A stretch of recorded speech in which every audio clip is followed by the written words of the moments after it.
Hi everybody, this is Janet D, the PT. Today's video is going to be about the 3 ways to build endurance, stamina, whatever you want to call it, okay? These are the 3 ways to do it. 1, consistency.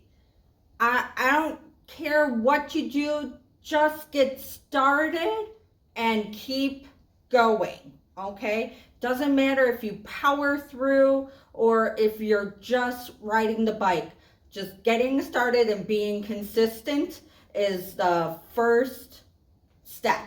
Okay, number 2 is giving yourself grace as you're building your stamina and endurance. Okay, now step 2 is actually really important because you have to build the foundation of exercise for your body. Okay, and you know something, foundations are like nothing exciting. They're not the bells and whistles.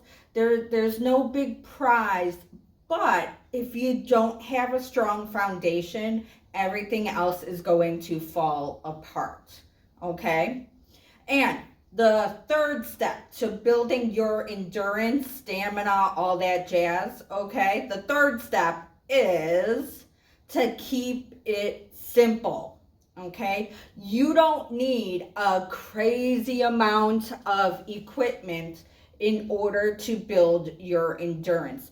You just got to keep going, enjoy it, okay, and understand that it's going to be a process. If you've got any questions, go ahead. You can send me an email, janetdpt@outlook.com. Go ahead, subscribe to the Janet D, the PT YouTube channel, and I'll get back to you.